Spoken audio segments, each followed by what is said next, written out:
வணக்கம் மக்களே. அவர் university next episode தான் பார்க்க போகிறோம். போன எபிசோட எண்டிங்கில் ஹீரோவும் ஹீரோயினையும் ஒரு சின்ன அக்ரிமெண்ட் போட்டுருந்துருப்பாங்க. அந்த அக்ரிமெண்ட் படி ரெண்டு பேருமே அவங்க கிட்டே இருக்கக்கூடிய எல்லா விஷயத்தையுமே 50-50 பிரிச்சுக்கணும். அதில் ஹீரோ என்ன பண்ணுறாருன்னா, அங்கே இருக்கிற ஒரு ரூம்குள்ளார போகிறாரு. அந்த ரூமுக்கு போகிறது மட்டும் இல்லாமல், இந்த இடத்துல தான் நான் தங்க போகிறேன், ஒரு மாதம் மட்டும் தான் நான் இங்கே இருப்பேன், அதை மறந்துடாது, அதே சமயத்தில் நீ என்னை கூப்பிடாத, நீ கதவை மட்டும் தட்டு, நானே வருவேன்ற மாரி சில இன்ஸ்ட்ரக்ஷன் மட்டும் சொல்லிவிட்டு இவர் அப்படியே உள்ளார போய் ஹீரோயினுடைய நேமை சேஞ்ச் பண்ணுறாரு. அதுக்கேற்ற மாதிரி தான் ஹீரோயின் அவங்க சேவ் பண்ணி இந்த நேமை சேஞ்ச் பண்ணுறாங்க.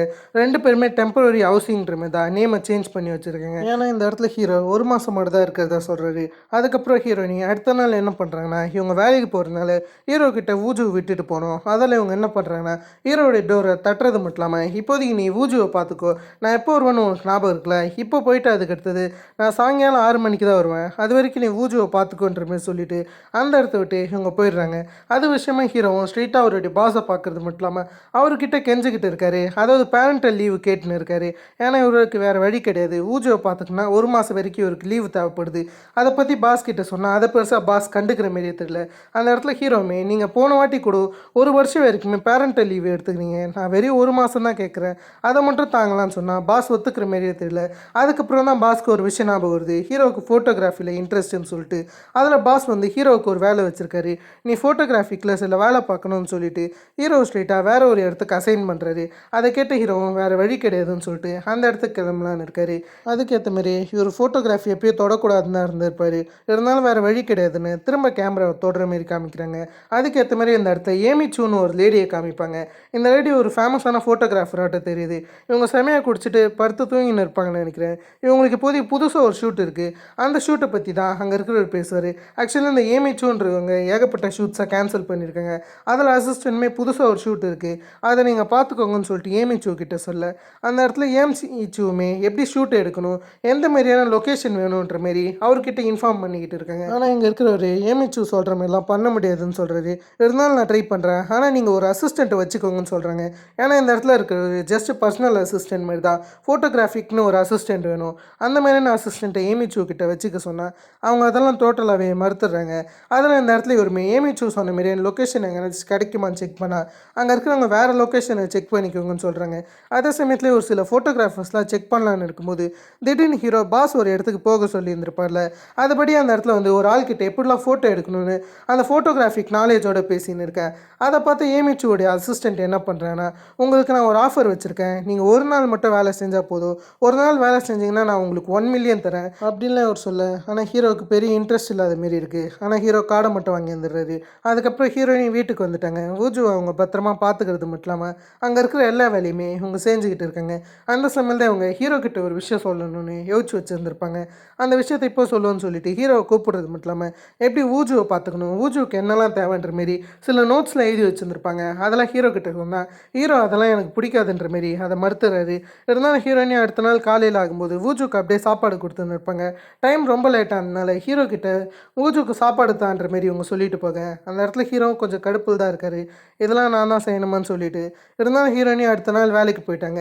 இதாக கிட்டத்தட்ட அவங்க ஃபஸ்ட் டே வாட்டம். இப்போதான் உங்களுக்கான மெட்டீரியல்ஸ் ஐடின்ற மாரி எல்லா விஷயத்தையுமே தராங்க. சரின்னு ஹீரோயின் எல்லாத்தையும் போட்டுக்கிட்டு அப்படியே உங்களுடைய பேசிக்கான இன்ஸ்ட்ரக்ஷனான அந்த சில வேலைகளாக பார்த்துட்டு இருக்கேன். ஆனால் ஹீரோயினை சும்மா விடக்கூடாதுன்னு சொல்லிட்டு ஹீரோ ஊஜி என்ன பண்ணுறாரோ அந்த மொத்த விஷயத்தையுமே ஹீரோயினிக்கு ஃபோட்டோ எடுத்து அனுப்புறாரு. கிட்டத்தட்ட சாயங்காலம் வரைக்கும் ஒரு 100 ஃபோட்டோஸ் கிட்டேயாச்சும் அனுப்பிச்சிருந்துருப்பாரு. அந்த அளவுக்கு ஹீரோயினியை ரொம்ப தொந்தரவு பண்ணிக்கிட்டு தான் இருக்காரு. அதுக்கப்புறம் கடைசியாக நம்ம ரெஸ்ட் எடுப்போமேன்னு சொல்லிட்டு ஹீரோயினி வந்துருவாங்கன்னு இவருமே பாத் எடுத்துன்னு இருப்பார். திடீர்னு பாத்தில் சூடான தண்ணி ஜில்லுன்னு வர ஆரம்பிச்சிடும். அதை பார்த்தாலே இவரும் எதுக்கு இந்த தண்ணி இவ்வளோ ஜில்லுன்னு வருது, ஏதாச்சும் பிரச்சனை இருக்குமான்னு சொல்லிட்டு அப்படியே ஒரு வெளியே வரும்போது அந்த இடத்துக்கு ஹீரோயினி வந்துடுவாங்க. வரது மட்டும் இல்லாமல் அவரை பார்த்து பயங்கரமாக கத்த ஆரம்பிச்சிடுவாங்க. ரெண்டு பேருமே ஒருத்தர் பார்த்துக்கிட்டு இருக்க. அதுக்கப்புறம் தான் ஹீரோ நடந்த பிரச்சனையை சொல்கிறாரு. பாய்லர்லேருந்து ஜில்லுன்னு தண்ணி வர்ற விஷயத்த ஹீரோயினி கிட்ட சொல்ல, அதை கேட்டு ஹீரோயினி பாய்லரில் என்ன பிரச்சனைன்னு சொல்லிட்டு அதை பார்ப்பாங்க. மானிட்டரில் என்னமோ ஒரு பிரச்சனைன்னு நினைக்கிறேன், அதில் -டிகிரியில் தான் காமிக்குது, அதில் உங்களுக்கு ஜில்லுன்னு தண்ணி வருது. சரின்னு சொல்லிட்டு இதை பற்றி கேட்போமேன்னு சொல்லிட்டு இவங்க ரிப்பேர் பண்ணுறவங்க கிட்ட கால் பண்ணி ரிப்பேர் பண்ண எவ்வளோ ஆகும்னு கேட்டால் அவங்க கரெக்டாக 1 மில்லியன் சொல்கிறாங்க. இதை கேட்ட ஹீரோயினியும் ரொம்ப காஸ்ட்லியாக இருக்கேன்னு சொல்லிட்டு ஹீரோ அமைதியாகிட்டு அப்படியே ஃபோன் காலை கட் பண்ணிடுறாங்க. அப்புறம் பார்த்துக்கலான்ற மாரி அந்த இடத்துல ஹீரோமே எதுக்கு இப்படி பண்ணிருக்கு, நம்மளால் எவ்வளோ நாள் வரைக்கும் தான் இந்த ஜில்லுன்னு தண்ணியில் குளிக்க முடியும், அதில் டக்குன்னு நம்ம சேஞ்ச் பண்ணணுன்ற மாரி சொன்னால் அந்த இடத்துல ஹீரோயினி இதை விட்டால் வேறு வழி கிடையாது, இதை வச்சு தான் நம்ம அட்ஜஸ்ட் பண்ணுன்ற மாரி ஹீரோ கிட்ட பேசிக்கிட்டு இருப்பாங்க. அதுக்கு ஏற்ற மாரி தான் ஹீரோயினி இப்போது ஊஜுவை குளிப்பாட்டணும்னு இருக்காங்க. ஊஜுவால் ஜில்லுன்னு தண்ணியில் குளிக்க முடியாதுன்றதுனால அவனை குளிக்கிற மாதிரியான ஒரு பாத்திரத்தை அந்த இடத்துல தேடிக்கிட்டு இருக்காங்க. ஏன்னா ஊஜுவுக்கு பெரிய ஐட்டம் தான் சரியாக இருக்கும்னு சொல்லிட்டு பக்காவை தண்ணியை சுட வைக்கிறது மட்டும் இல்லாமல் ஊஜுவுக்கு ஏற்ற மாதிரியே அந்த இடத்துல ஊஜுவை அதில் இவங்க 2 பேரும் ஒன்றா சேர்ந்து குளிப்பாட்ட ஆரம்பிக்கிறாங்க. அதுக்கு நடுவில் 2 பேரும் மாற்றி மாற்றி சண்டை போட்டுக்க ஆரம்பிக்கிறாங்க. அப்படியே ஊஜுவை எப்படியோ கஷ்டப்பட்டு இவங்க குளிப்பாட்டிட்டு நிம்மதியாக வந்து உட்காடுறாங்க. அந்த இடத்துல ஹீரோயினியும் இன்றைக்கி நான் ரொம்ப வேலை பார்த்துட்டேன்னு நினைக்கிறேன், ரொம்ப கலப்பாக இருக்குன்ற மாரி ஹீரோ கிட்ட பேசிகிட்டு இருக்கேன். அந்த இடத்துல ஹீரோவும் அதே மாதிரி தான் ஊஜோ குளிப்பாட்டல இவரால் எதுவும் முடியல. அதில் ஹீரோ ஒரு மாதிரி உடம்பு வலியில் அந்த இடத்துல உட்காந்து இருப்பார். சரி நீ உங்கள் 2 பேரும் பேசின்னு இருக்கிற கேப்பில் ஊஜு எங்கன்னு பார்த்தா ஊஜு திரும்ப அழுக்காயிட்டான். அங்கே இருக்கிற அழுக்கான தண்ணியில் போய் விளையாடிக்கிட்டு இருக்க. இதை பார்த்தோன்னே இவங்க 2 பேரும் வேகமாக ஊஜுவை காப்பாற்ற போயிடறாங்க. இந்த மாதிரி ஒரு மாதிரி ஃபன்னாக தான் இந்த சீனில் கொண்டு போவாங்க. அப்படியே இந்த சீன்லாம் காமிச்சிட்டு அடுத்த நாள் ஹீரோயினுடைய முதல் நாளை காமிக்கிறாங்க. இன்றைக்கி தான் ஆக்சுவலி ஹீரோயினுடைய ஃபஸ்ட் டேன்னு சொல்லலாம். அதில் ஹீரோயினுக்கு மெசேஜ் பண்ணுறது மட்டும் இல்லாமல் கங்க்ராச்சுலேஷன்லாம் அமைச்சிருக்காரு. அதுவே ஹீரோயினி எப்படியா ஃபஸ்ட் டே வேலைக்கு பக்காவாக போயிட்டாங்க. அந்த இடத்துக்கு போனோடனே இவங்க டெஸ்கில் இவங்களுடைய பொருள் மொத்தத்தையுமே அடுக்கிக்கிட்டு இருக்காங்க. அந்த இடத்துக்கு கியூஜியாங் வரும்போது அந்த இடத்துல இவங்க கற்றுக்கிட்ட மொத்த விஷயத்தையுமே கியூஜியாங் கிட்ட பேசிக்கிட்டு இருக்கும்போது திடீர்னு கியூஜியாங் ஹீரோயினுடைய ட்ரெஸ்ஸை நோட்டீஸ் பண்ணுறாரு. அந்த வீடியோவில் இருந்த பொண்ணு நீ தானே, அது மொத்தத்தையும் நீ தான் நாசமாக்கினேன். அது மட்டும் இல்லாமல் அந்த இடத்துல ஒரு பையன் கூட நான் ஹனின்னு கூட்டானேன்னும் போது ஹீரோயினி என்ன வீடியோ எதை பற்றி பேசுகிறீங்கன்னு கேட்டால் அதே ட்ரெஸ்ஸை நீ போட்டிருக்கன்ற மாரி இந்த இடத்துல இவர் சொல்ல அப்போ தான் ஹீரோயினிக்கும் அந்த வீடியோவை பற்றி தெரிய வருது. அதை பார்த்தோன்னே ஹீரோயினிக்கு ரொம்ப பிரச்சனை ஆகிடுது. இது மட்டும் வேலையில் தெரிஞ்சிச்சுன்னா மிகப்பெரிய பிரச்சனை ஆகிடுமேன்னு சொல்லிட்டு இவங்க ஃப்ரெண்ட்ஸ் சேஹியோனோட பேசிக்கிட்டு இருப்பாங்க. இதுக்கு நெக்ஸ்ட் என்ன பண்ணுறதுன்ற மாரி இவங்க யோசிச்சுக்கிட்டு இருப்பாங்க. ஏகப்பட்ட பேர் இந்த விஷயத்தை பற்றி தான் பேசிக்கிட்டு இருக்காங்க. அதில் ஹீரோயினிக்கு ரொம்ப பிரச்சனை ஆகிடுச்சு. எப்படின்னாச்சும் இந்த விஷயத்தை தகர்க்கலான்னு இவங்க ஒரு பக்கம் யோசிச்சுன்னு இருக்கேன். அதுக்கேற்ற மாதிரியே இந்த சைடு ஹீரோவை காமிக்கிறாங்க. ஹீரோ எப்படின்னாச்சும் பாய்லரை சரி பண்ணணுன்னு ஒரு முடிவில் இருக்கார். அதில் இவருமே ஃப்ரெண்டுக்கிட்ட கால் பண்ணி இதை எப்படி சரி பண்ணுறதுன்னு கேட்டால் ஃப்ரெண்டு சில டூல்ஸ்லாம் தேவைப்படுன்னு சொல்கிறாரு. ஆனால் இந்த வீட்டில் எந்தவித டூல்ஸ் இல்லாத பட்சத்தில் பக்கத்து வீட்டில் போய் இவருமே டூல்ஸை கேட்குறாரு. எதனாச்சும் டூல்ஸ் உங்ககிட்ட இருக்கான்ற மாரி அந்த ஆள்கிட்ட கேட்க அந்த ஆளுமே எதுக்கு உங்களுக்கு டூல்ஸ் தேவைன்னு கேட்க இவருமே பாய்லரை சரி பண்ணுன்னு சொல்கிறாரு. அந்த சமயத்தில் ஊஜுவை அங்கே இருக்கிற பக்கத்து வீட்டுக்காரரை பார்க்குறாரு. அதில் இவர் என்ன சொல்கிறேன்னா நீ கவலைப்படாத, இதில் தான் நான் ஸ்பெஷலிஸ்ட், அதில் இந்த மொத்த விஷயத்தையும் நான் ஈஸியாக பார்த்துப்பேன்னு சொல்லிட்டு அதை இவர் ரிப்பேர் பண்ண இறங்குறாரு. ஆனால் ஹீரோவுக்கு பெரிய நம்பிக்கை கிடையாது. உங்களுக்கு ரிப்பேர் பண்ண தெரியுமா, அங்கே ரிப்பேர் பண்ணுங்கள் இங்கே ரிப்பேர் பண்ணுங்கன்னு ஹீரோ மாற்றி மாற்றி சொல்ல அந்தாலும் எனக்கு எல்லாமே தெரியுன்ற மாதிரி தான் நிற்கிறாரு. இதுக்கு பேர்லவே ஹீரோயினி லிஃப்ட்டில் வந்துக்கிட்டு இருப்பாங்க. யாருக்கும் நம்ம முகம் தெரியக்கூடாதுன்னு சொல்லிட்டு அதை மறைச்சிக்கிட்டு தான் நிற்க செய்கிறாங்க. ஏன்னா அந்த வீடியோ எல்லாருமே பார்த்து இருந்திருப்பாங்க. அதில் இவங்க நின்றுக்கிட்டு இருக்கும்போது திடீர்னு எதர்ச்சியாக அந்த இடத்துல ஒரு ஆளை பார்க்குறாங்க. முன்னவே அந்த ஆளை பார்த்த மாரியே இருக்கேன்னு சொல்லிட்டு இவங்க ஒரு பக்கம் யோசிச்சுன்னு இருக்க. அப்படி யோசிச்சுக்கிட்டு அந்த இடத்துக்கு வந்துக்கிட்டு இருக்காங்க. அதாவது இவங்க ஆஃபீஸ்க்கு. அந்த ஆஃபீஸ்குள்ளார் தான் இவங்க பார்த்தா அந்த ஆளுமே போகிறாரு. அதெல்லாம் அந்த ஆள் யாருன்ற மாதிரி அங்கே இருக்கிற கியூச்சியாங்கிட்ட இவங்க கேட்க அந்த இடத்துல கியூச்சியாங்குமே அவர் தான் மேனேஜர்னு சொல்கிறாரு. ஆக்சுவலி மேனேஜரோட நேம் தான் யோன்சியாங்கிறது. அதை பார்த்தோன்னே ஹீரோயினுமே இவர் எங்கேயோ பார்த்த மாரி இருக்குன்னு யோசிக்கிறாங்க. ஆக்சுவலி யோன்சியாங்கும் ஹீரோயினுக்கு ஒருத்தர் முன்னவே தெரியும். ஏன்னு கேட்டிங்கன்னா இவங்க 2 பேருமே ஸ்கூல் டேஸில் ஒன்றா தான் இருந்திருக்காங்க. 2 பேருக்கு ஸ்கூல் டேஸ்லேயே லைட்டாக லவ் ஸ்டோரி போயிருக்கு. ஆனால் ஏன்னா 2 பேருக்குமே ஒன் சைடு தான், ஒருத்தர் சொல்லாமல் காதலிச்சிருந்துருக்காங்க. அதை பற்றி தான் ஹீரோயினி யோசிச்சு பார்க்குறாங்க. அந்த இடத்துல இவங்க யூன்சியாங்கை பார்த்து அப்படியே ரசிச்சுக்கிட்டு இருக்காங்க. யூன்சியாங் அவருடைய வேலையை தான் பார்க்குறாரு. திடீர்னு யூன்சியாங் ஹீரோயினியை பார்க்கும்போது ஹீரோயினி அப்படியே திரும்பிக்கிறாங்க. திரும்ப நமக்கு ஹீரோ காமிச்சா அந்த இடத்துல ஹீரோ உங்களுக்கு பாய்லரை ரிப்பேர் பண்ண தெரியுமா, தெரியாதா, அது ஒழுங்காக கூட உங்களுக்கு பண்ண தெரியல, உங்களை மாதிரியான ஆட்கள் வீட்டில் இருக்கிறத பார்த்தா உங்களுக்கு எந்த வேலையுமே இல்லைன்னு நினைக்கிறேன்ற மாரி பேசிக்கிட்டு இருக்கேன். அந்த இடத்துல அவருமே ஹீரோ கிட்ட சண்டை போடுற மாரி வராரு. இருந்தாலும் அதை அப்படியே ரிப்பேர் பண்ணுற கேப்பில் அதை ஒன்றுமே சரியில்லாமல் ஆக்கிட்டு போயிடுறாரு. அதில் ஒரு சின்ன ஷாக் சர்க்யூட் ஏற்பட அதை பார்த்த ஹீரோமே எல்லாமே உங்களால் தான்ற மாரி திரும்பி பார்த்தா பக்கத்தில் இந்த அன்கிளை காணோம். அவர் வேகமாக அவருடைய வீடு வரைக்குமே தெரிச்சு ஓடிட்டார் என்னமோ. அதை பார்த்த ஹீரோவும் இதுக்கப்புறம் நான் என்ன பண்ணுறது, அவகிட்ட நான் என்ன பதில் சொல்கிறதுன்னு ஹீரோவை யோசிக்கிறாரு. அதுக்கேற்ற மாரி ஹீரோயினி வந்தோடனே அந்த பாய்லரை செக் பண்ணுறாங்க. அதில் எந்த வித விஷயமும் காமிக்க கிடையாது. அதில் இது ரிப்பேர் ஆகிடுச்சுன்னு இவங்க யோசிக்கிறாங்க. அந்த இடத்துல ஹீரோவுமே இது கண்டிப்பாக ரிப்பேர் ஆகிருக்கும், என்ன இருக்குன்ற மாரி ஹீரோவுமே எதுவுமே தெரியாத மாதிரி நடிச்சுன்னு இருக்காரு. சரின்னு ஹீரோயினுமே என்ன பண்ணுறாங்கன்னா லேண்ட்லார்டுக்கு கால் பண்ணுறதா சொல்கிறாங்க.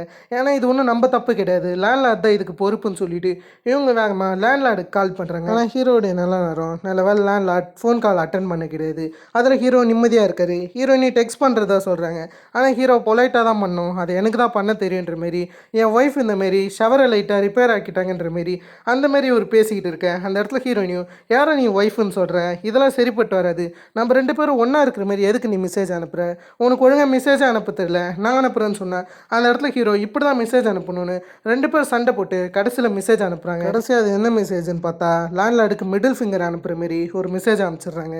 அதை பார்த்ததுக்கப்புறம் ஹீரோயினி இதுக்கப்புறம் எதுவும் கிடையாதுன்னு சொல்லிட்டு வேகமாக ட்ரை கிளீனிங் ஏரியாவுக்கு போகிறாங்க. அந்த இடத்துக்கு போய் அவங்க துணி மொத்தத்தையுமே ட்ரை கிளீனிங் போடுறாங்க. இதுதான் ஒரே வழின்னு சொல்லிட்டு அந்த சமயத்தில் ஹீரோயினுடைய அந்த வீடியோ வேறு ஆன்லைனில் போயின்னு இருக்குமா, அதை சுற்றி ஏகப்பட்ட காசு போகும். ஹீரோ அன்னைக்கு பண்ண பிரச்சனை தான் அது மொத்தமே அந்த இடத்துல போய்கிட்டு இருக்க. அதை பார்த்து ஹீரோயினி கடுப்பாக்குறாங்க. அந்த இடத்துல இவங்க திரும்ப ஹீரோவை பிடிச்சி திட்ட ஆரம்பிக்கிறாங்க. இது மொத்தத்துக்கும் நீ தான் காரணம், அந்த இடத்துல எதுக்கு என் ஹனின்னு சொன்னேன், உன்னால் எனக்கு கெட்ட பேர் ஆயிடுச்சுன்னு சொல்கிறது மட்டும் இல்லாமல் நான் இப்போதைக்கு சூசியாக மாறிட்டேன், இதுக்கப்புறம் நான் என்ன பண்ணுறதுன்னு கேட்டால் அந்த இடத்துல ஹீரோ சூசி யாருன்னு கேட்க அந்த இடத்துல இருக்கிற ஹீரோயினுமே சூசியை பற்றி உனக்கு தெரியாதா, ஆர்கிடெக்சர் 101 நடிச்சவங்க சொல்லும்போது ஹீரோமே நீ சூசியா, இதுக்கெலாம் வாய்ப்பே கிடையாது, நீ லீ சூசி கிம் சூசியா கூட இருக்கலாமே தவிர பே சூசியா இருக்க வாய்ப்பே இல்லைன்னு போது அந்த இடத்துல ஹீரோயினி நான் பே சூசியை தான் சொல்கிறேன்னு சொல்ல அதை கேட்டு ஹீரோ கடுப்பாக்குறாரு. நீ போயும் சூசியா, சூசிக்கு உனக்கு பொருத்தம் எடுத்துப்பாரு, யார் எப்படி இருப்பாங்கன்னு உனக்கு தெரியும், ஒன்றெல்லாம் சூசி கூட கம்பேர் பண்ணாதுன்னு சொல்கிறாங்க. கண்டிப்பாக ஏகப்பட்ட கேட்ராமா பார்க்குறவங்களுக்கு சூசி யாருன்னு தெரிஞ்சிருக்கும். ரீசெண்டாக ஜீனி மேக்கே விஷில் கூட நடிச்சிருப்பாங்க, ஒரு ஃபேமஸான ஆக்ட்ரஸ்ன்னு சொல்லலாம். அதை பற்றி தான் லைட்டாக இந்த இடத்துல லிங்க் கொடுக்குற மாதிரி 2 பேரும் சண்டை போட்டுன்னு இருக்காங்க. அப்படியே அடுத்த நாள் பார்த்தா இதோட பாய்லர் ரிப்பேர் ஆகி 3 நாள் ஆகுதுன்னு காமிக்கிறாங்க. அந்த இடத்துல ஹீரோயினி பாய்லர் இல்லாத பட்சத்தில் ஜில் தண்ணியில் குளிக்கிறாங்க. அதெல்லாம் அவங்களுக்கு ஜலதோஷமே வர செய்யுது. இருந்தாலுமே நம்ம தான் எல்லா வேலையுமே பார்த்துக்கணும்னு சொல்லிட்டு இவங்க அப்படியே ஊஜுக்கு சாப்பாடு கொடுத்துன்னு இருக்காங்க. இவங்க ஹேரை கூட ஹீரோயினியால் ஒழுங்காக பார்த்துக்க முடியல, அந்த அளவுக்கு தான் ஹீரோயினி வேலை செய்கிறாங்க. இருந்தாலும் இவங்க ஊஜுக்கு எல்லா வேலையுமே ஃபினிஷ் பண்ணதுக்கப்புறம் இவங்க இந்த மாரி யோன்சியாங்கை பற்றி தான் யோசிச்சு பார்க்குறாங்க. ஹீரோயினுக்குமே யோன்சியாங் மேலே இன்ட்ரெஸ்ட் இருக்கிற மாதிரி தான் தெரியுது. ஆக்சுவலி யோன்சியாங்கும் இவங்களுக்கு ஸ்கூல் தானே படிச்சிருப்பாங்க, அதுக்கான சில ஃபோட்டோஸ் இன்னுமே ஹீரோயின்கிட்ட இருக்குது. அதெல்லாம் பார்த்து அவங்க ரசிச்சுக்கிட்டு இருக்காங்க. இதெல்லாம் காமிச்சிட்டு நம்ம இன்னொரு நாளுக்கு போகிறோம். அதாவது 4வது நாள் பாய்லர் ரிப்பேர் ஆகி இதோட 4வது நாள் ஆகுது. திரும்ப ஹீரோயினி ஜில் தண்ணியில் தான் குளிக்கிற ஒரு நிலைமை ஏற்படுது. அந்த சமயத்தில் ஹீரோயினி ஆஃபீஸ்க்கு போகும்போது ஒரு விஷயம் தெரிய வருது. அதாவது இப்போதைக்கு யோன்சியாங் வந்து ட்ரிப்பில் இருக்காரா, அதில் யோன்சியாங் வேலைக்கு வர மாட்டான்னு தெரிய வர அதில் ஹீரோயின் என்ன பண்ணுறாங்கன்னா ஷவர் கூட எடுக்காமல் ஸ்ட்ரெயிட்டாக வேலைக்கு கிளம்புறாங்க. யோன்சியாங்க பார்க்க தான் டெய்லி வேலைக்கு போகிறாங்களே என்னமோ, அதில் இவங்க இப்படியே வேலைக்கு போகலாமேன்ற மாரி இவங்க வேலைக்கு போகிற நேரம்னா அந்த இடத்துல யோன்சியாங்க உட்காந்துன்னு இருப்பார். இவர் தான் ட்ரிப்பில் இருக்கிறதா சொன்னாங்களே, இவர் இங்கே என்ன பண்ணுறாருன்னு ஹீரோயின் யோசிச்சுன்னு இருப்பாங்க. இன்றைக்கி ஷவர் வேறு எடுக்கலேன்னு ஹீரோயினுக்கு ஒரு தொல்லை இருக்கும். அதுக்கேற்ற மாதிரி தான் ஹீரோவுக்குமே இந்த பக்கம் ஒரு தொல்லை இருக்கும். இவர் எல்லா துணியுமே கையால் வாஷ் பண்ணுற மாரி ஆகிடும். அந்த சமயம் தான் இவர்கிட்ட திரும்ப அந்த கார்டு கிடைக்குது. அதாவது ஏமிச்சுவோடைய அசிஸ்டன்ட் வந்திருப்பார், அந்த கார்டு இவருக்கு கிடைக்குது. அதை பார்த்தோன்னே வூஜுவை இவருடைய ஃப்ரெண்ட்ஸ் கிட்ட விட்டுட்டு இவர் வேகமாக ஏமிச்சுவோடைய அசிஸ்டண்ட்டை பார்க்க போயிடுறாரு. அவர்கிட்ட போய் ஏமிச்சுவோட இவர் வேலை செய்கிறதா சொல்கிறாரு. ஒரு நாள் மட்டும் நான் இருக்கேன், அதுக்காக நீங்கள் 1 மில்லியன் தந்துடணும்னு சொல்லும்போது அந்த இடத்துல இவருமே நீ வேலையை ஃபினிஷ் பண்ணதுக்கப்புறம் என்கிட்ட சொல்லு, நான் கண்டிப்பாக உனக்கு 1 மில்லியன் தரேன்னு சொல்கிறாரு. அதே சமயத்தில் ஏமிச்சுவை கொஞ்சம் பத்திரமா பார்த்துக்கோ, அவங்க ஒரு மிகப்பெரிய ஃபோட்டோகிராஃபர்னு உனக்கு தெரியலன்ற மாரி எல்லா இன்ஸ்ட்ரக்ஷனுமே தந்து தான் அனுப்புகிறாரு. சரின்னு சொல்லிட்டு அந்த இடத்துல ஹீரோமே எல்லா லைட் செட்டிங்கும் எப்படி இருக்கணுன்ற மாரி அவருடைய ஃபோட்டோகிராஃபிக் நாலேஜ் வச்சு அந்த இடத்துல பேசிக்கிட்டு இருக்காரு. அது மட்டும் இல்லாமல் அந்த இடத்துல இருக்கக்கூடிய ஏமிச்சு ஹீரோ யாருன்னு கேட்டால் அவர் புது அசிஸ்டன்ட்ஸும் இல்லை. ஆனால் ஏமிச்சுவுக்கு புதுசாக எந்த அசிஸ்டன்ட்மே வேணான்னு யோசிக்கிறாங்க. இருந்தாலும் ஹீரோ நான் இதே இடத்துல இருக்கேன்ற மாரி சொல்கிறாரு. சரின்னு ஏமிச்சுவும் அதை பெருசாக கண்டுக்கல. அதே சமயத்தில் ஏமிச்சுவுக்கு வேறு ஒரு பிரச்சனை வந்துடுது. இப்போது ஏமிச்சு ஒரு ஆக்ட்ரஸை ஃபோட்டோ ஷூட் எடுக்கலான்னு இருந்திருப்பாங்க. ஆனால் அந்த ஆக்ட்ரஸ் விஷயமாக ஒரு கான்ட்ரவர்சி போகும். அதாவது அந்த ஆக்ட்ரஸ் அஃபேரில் இந்தமாரி ஒரு கான்ட்ரவர்சி போகும். அதான் அந்த ஆக்ட்ரஸ் ஷூட்டுக்கு வரமாட்டேன்னு சொல்லும்போது அந்த இடத்துல ஏமிச்சு நீ ஷூட்டுக்கு வரலாம் பரவாயில்ல, என்னுடைய கேமராவை நம்பாதவங்கள நானும் நம்ப மாட்டேன்ற மாரி அந்த ஆக்ட்ரஸ் கிட்ட எப்படியோ பேசி கடைசி அவங்க ஷூட்டுக்கு ஒத்துக்க வச்சிடுறாங்க. சரின்னு சொல்லிட்டு கடைசியாக அந்த ஆக்ட்ரஸ் வச்சு இவங்க பக்காவா ஷூட்டை ஃபினிஷ் பண்ணுறாங்க. கடைசியாவது ஒரு ஷூட் எடுக்கும்போது ஹீரோ லைட் இப்படி இருந்தால் நல்லா இருக்குன்ற மாரி ஏமிச்சுக்கு சில அட்வைஸ்லாம் தராரு. இது மூலயமா ஏமிச்சு ஹீரோக்குள்ளார எவ்வளோ இந்தமாரி ஃபோட்டோகிராஃபிக் நாலேஜ் இருக்குன்ற விஷயத்த நல்லாவே புரிஞ்சுக்கிறாங்க. அதுக்கேற்ற மாதிரி தான் ஹீரோயினி பிஎஸ் ஃபுட்டில் இருந்தாங்களே அவங்களுமே லைட்டாக நமக்கு காமிக்கிறாங்க. அந்த இடத்துல ஹீரோயினி மற்றவங்க மீட்டிங் அட்டன் பண்ணும்போது அந்த இடத்துல இவங்களுடைய ஃபஸ்ட் லஞ்சை பற்றி பேசிகிட்டு இருப்பாங்க. அதாவது இவங்க இப்போதைக்கு நெக்ஸ்ட் என்ன ப்ரிப்பேர் பண்ணணும்னு பேசிகிட்டு இருக்கேன். அந்த இடத்துல ஹீரோயினுமே அவங்களுக்கு தெரிஞ்ச மொத்த விஷயத்தையும் சொல்கிறாங்க. அது அங்கே இருக்கிற யோன்சியாங்க்கு ரொம்ப பிடிச்சிருக்கு. அந்த சமயத்தில் ஹீரோயினுக்கு கோல்டு இருக்கிற விஷயத்தை யோன்சியாங் நோட்டீஸ் பண்ணுறாரு. அதில் யோன்சியாங் என்ன பண்ணுறேன்னா ஹீரோயினி வீட்டில் விட்டுறதா சொல்கிறாரு. ஹீரோயினுமே அதுக்கு ஒத்துக்கிறாங்க. இதுவே இன்னொரு பக்கம் ஹீரோவை காமிக்கிறாங்க. அந்த இடத்துல ஹீரோ அவருடைய இடத்துக்கு வந்து பார்க்கும்போது மொத்த பொருளையுமே ஊஜு கலைச்சி போட்டு வச்சுருந்துருப்பான். சரின்னு சொல்லிட்டு மொத்தத்தையும் அடுக்கும்போது ஹீரோவுக்கு அவருடைய பழைய கேமரா கிடைக்குது. அதாவது முதல்ல அவருடைய பிரதர் இவர்கிட்ட என்ன கேமராவை தந்துருந்துருப்பாரோ அந்த கேமரா இந்த இடத்துல ஹீரோ கிட்ட கிடைக்க அதை பார்த்து ஹீரோ லைட்டாக எமோஷ்னல் ஆக ஆரம்பிக்கிறாரு. இதே சமயத்தில் தான் ஹீரோயினியும் அப்பார்ட்மெண்ட் கீழே யோன் சியாங் கூட வந்திருந்திருப்பாங்க. அந்த சமயத்தில் யோன் சியாங்கும் கடைசியாக நடந்த விஷயங்களை பற்றி ஹீரோயின் கிட்ட பேசிக்கிட்டு இருப்பார். யோன் சியாங்க்கு ஹீரோயின் நல்லா ஞாபகம் இருக்குன்னு நமக்கு தெரியுது. ஆக்சுவலி கடைசியாக அவங்க 2 பேரும் மீட் பண்ணும்போது யோன் சியாங் ஹீரோயினி கிட்ட ப்ரப்போஸ் பண்ணலான்னு வந்திருந்திருப்பார். ஆனால் திடீர்னு ஹீரோயினிக்கு ஒரு கால் வந்துடும். அந்த காலை ஹீரோயினி அட்டன் பண்ணும்போது யோன் சியாங் கிட்ட வந்து என்ன சொல்லியிருந்திருப்பாங்கன்னா, நான் இப்போதைக்கு லாங்குவேஜ் ப்ரோக்ராமுக்கு போக போகிறேன், அதால் நம்ம 2 பேரால் திரும்ப சந்திக்க முடியாதுன்னு சொல்லியிருந்திருப்பாங்க. அதான் இவங்களுடைய கடைசி மீட்டப்பாக இருந்திருக்கும். அதை தொடர்ந்து இப்போ தான் 2 பேருமே சந்திக்கிறாங்க. அந்த இடத்துல ஹீரோயினி நம்ம திரும்ப சந்திப்போம் நான் எதிர்பார்க்கலன்னு சொன்னால், அந்த இடத்துல இருக்கிற யோன் சியாங்கும் சந்திச்சு 7 வருஷம் ஆகுது, நீ இன்னும் அதே மாதிரி தான் இருக்குன்ற மாரி லைட்டாக ரொமான்டிக்கான வார்த்தைகளை சொல்லிவிட்டு அந்த இடத்த விட்டு யோன் சியாங் போயிடுறாரு. அதுக்கப்புறம் ஹீரோயினி அவங்க வீட்டுக்கு போய் அந்த இடம் கொப்பியாக இருக்கிற விஷயத்தை நோட்டீஸ் பண்ணுறாங்க. அதில் ஹீரோயினி எல்லாத்தையும் க்ளீன் பண்ணலான்னு வரும்போது ஹீரோனா அதை அப்புறம் க்ளீன் பண்ணிக்கிறேன், நீ அப்படியே உட்காருன்னு சொல்லும்போது அந்த இடத்துல ஹீரோயினுமே இங்கே என்ன நடந்துச்சு, எதுக்கு இவ்வளோ பிரச்சனைகள் பண்ணியிருக்கேன்னு கேட்டால் அந்த இடத்துல ஹீரோயுமே எல்லாத்துக்கும் காரணம் நீ தான், ஊஜு எவ்வளோ பிரச்சனை பண்ணா, இந்த இடம் எவ்வளோ பிரச்சனையாக இருக்குன்னு தெரியுமான்னு பேசும்போது ஹீரோயினி திடீர்னு என்ன சொல்கிறாங்கன்னா, ஆமாம் நீ சொல்கிறது சரி தான், நான் தான் இங்கே இருக்கிறதுலே ஒரு மிகப்பெரிய பிரச்சனையாக இருக்கேன், என்னை யாருக்குமே பிடிக்காது, இன்றைக்கி வேறு நான் ஷவர் பண்ணாமல் போயிட்டேன், நான் ரொம்ப கேவலமாக இருக்கேன், அது மட்டும் இல்லாமல் நான் மழையில் வேறு நனைஞ்சிட்டேன்ற மாரி ஹீரோ கிட்ட ஒரு மாதிரி அழுதுகிட்டு பேசுவாங்க. யோன் சியாங் கிட்ட பேசின எஃபெக்ட்னு நினைக்கிறேன். அதை பற்றிலாம் இவங்க பேசும்போது அந்த இடத்துல ஹீரோமே அதெல்லாம் பரவாயில்ல, அதே சமயத்தில் நீ இதுக்கு மேலே வந்து ஜில்லுன்னு தண்ணியில் குளிக்க தேவையில்ல, நான் பாய்லரை ரிப்பேர் பண்ணிட்டேன், அதெல்லாம் அதை போய் நீ செக் பண்ணு, நீ முதல்ல போய் குளின்ற மாரி அந்த இடத்துல ஹீரோயினி அமுச்சு வைக்க ஹீரோயினி இதே சந்தோஷத்தை அப்படியே பாயில் எடுத்துகிட்டு அந்த இடத்துல இவங்க ஊஜு தூங்குறானான்னு செக் பண்ணிவிட்டு அதுக்கப்புறம் ஹீரோ கிட்ட உட்காந்து பேசும்போது ஹீரோவுக்கு இப்போதைக்கு இதை குடிக்கணும்னு ஆசை இல்லையா, சோஜுவை குடிக்கணும்னு தான் தோணுதா, அதை பற்றி சொல்ல அதை கேட்ட ஹீரோயினியும் இவங்க வீட்டில் ஒரு ஒயின் இருக்கும், அந்த ஒயினை காமிக்கிறது மட்டும் இல்லாமல் இதை குடிக்கலான்னு சொல்கிறாங்க. அப்படியே சரின்னு சொல்லிட்டு 2 பேருமே உட்காந்து ஒயினை குடிக்க ஆரம்பிக்கிறாங்க. அப்படியே 2 பேருமே குடிச்சிக்கிட்டு ஒருத்தரை பற்றி ஒருத்தர் புரிஞ்சுக்கின விஷயங்களை பற்றி பேசிக்கிட்டு இருக்குங்க. 2 பேருமே கொஞ்சம் டீப் க்ளோசிங்காக தான் பேசிக்கிட்டு இருப்பாங்க. அதுக்கப்புறம் இவங்க 2 பேருமே தூங்க போயிடுறாங்க. அடுத்த நாள் நமக்கு காமிக்கும் போது அந்த இடத்துல ஹீரோ தூங்கிக்கிட்டு இருக்காரு. பக்கத்தில் யார் இருக்காங்கன்னு சொல்லிட்டு இவர் செக் பண்ணும்போது அந்த இடத்துல ஹீரோயின் இருக்காங்கன்னு இவருக்கு தெரிய வந்திருக்கும். சரின்னு அதை பெருசாக கண்டுக்கல. அந்த சமயத்தில் 2 பேருமே முழிச்சு நீ எதுக்கு என்னுடைய ஷோல்டரில் படுத்திருக்கன்ற மாரி ஹீரோ கேட்க அதுக்கப்புறம் 2 பேருமே ஒருத்தர் பார்த்துட்டு செமையாக கத்த ஆரம்பிக்கிறாங்க. நான் எதுக்கு இங்கே இருக்கேன்னு சொல்லிட்டு 2 பேருமே பயங்கரமாக கத்த அதோடைய டோட்டலாக இந்த எபிசோடை கம்ப்ளீட் பண்ணுறாங்க.